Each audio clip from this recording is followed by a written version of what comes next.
ఈరోజు మనం ఆమ్, ఒక చాలా లోతైన విషయం గురించి మాట్లాడుకుందాం. ఈజిప్టుపై వచ్చిన 10 తెగుళ్ళు. ఆ కథ మనందరికీ తెలుసు కదా. అవును, అందరికీ తెలిసిందే. కానీ వాటిని కేవలం ఒక శిక్షగా కాకుండా ఒక పెద్ద విశ్వ మరమ్మత్తు ప్రక్రియగా చూస్తే ఎలా ఉంటుంది?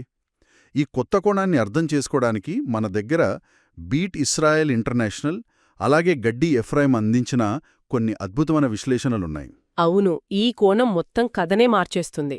వాళ్ళు చెప్పేదేంటంటే, ఇక్కడ ఈజిప్ట్ అంటే కేవలం ఒక దేశం కాదు, హీబ్రూలో దాన్ని మిజ్రాయిం అంటారు. మిజ్రాయిం దానికి చాలా దగ్గరగా మేడ్జారిం అనే పదం ఉంది. అంటే సంకోచాలు లేదా మనల్ని బంధించే పరిమితులు అన్నమాట. ఓ, అంటే మనల్ని వెనక్కి లాగేవి. కరెక్ట్.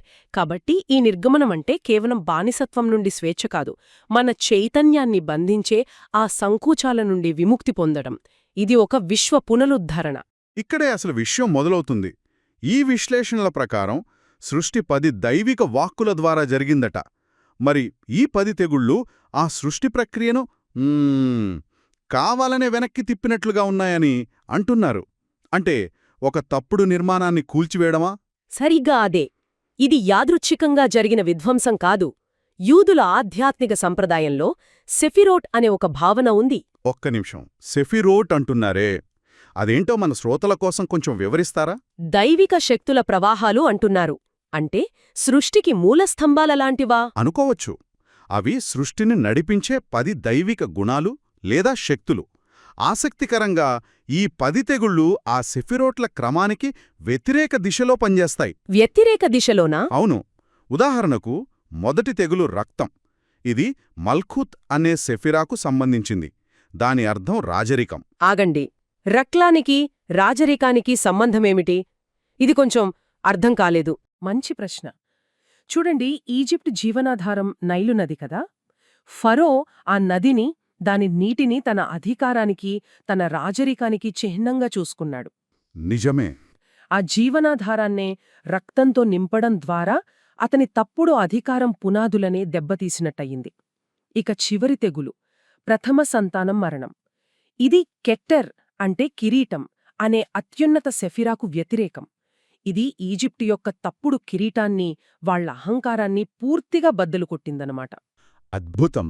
అంటే ఇది కేవలం పారిపోవడం కాదు.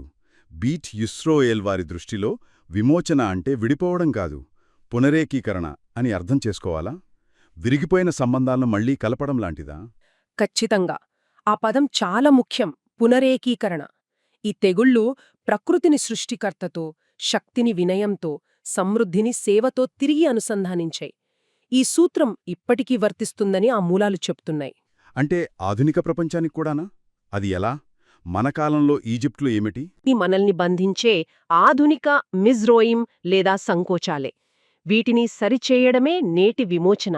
ఈ ప్రక్రియలో నమ్మకం పాత్ర కూడా చాలా పెద్దదని గడ్డి ఎఫ్రాయిం విశ్లేషణలో ఉంది.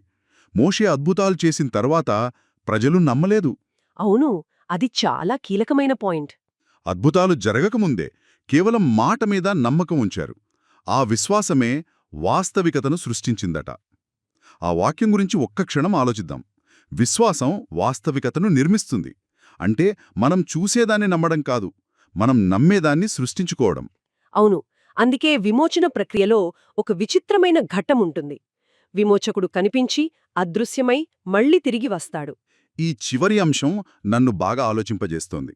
అంటే ఆశ పుట్టించి దాన్ని మళ్లీ దూరం చేయడం వెనుక ఉద్దేశమేమిటి? ఇది కొంచెం కఠినంగా అనిపించడం లేదా? కఠినంగా అనిపించవచ్చు, కానీ దాని ఉద్దేశం విశ్వాసాన్ని పరీక్షించడం, ప్రజలను అంతర్గతంగా సిద్ధం చెయ్యడం. బయటనుంచి వచ్చే సహాయంపై కాకుండా తమలోని నమ్మకంపై ఆధారపడటం నేర్పడానికే ఆ విరామం. ఆ నిరీక్షణే వాళ్లని మానసికంగా పరిపక్వం చేస్తుంది. కాబట్టి ఈ చర్చ మొత్తం మీద మనం గ్రహించాల్సిందేమిటంటే, ఈ తెగుళ్లు కేవలం విధ్వంసకర చర్యలు కావు. అవి తప్పుడు వ్యవస్థలను కూల్చివేసి సరైన దైవిక క్రమాన్ని తిరిగి స్థాపించడానికి జరిగిన ఒక విశ్వవైద్య ప్రక్రియ. సరిగ్గా చెప్పారు.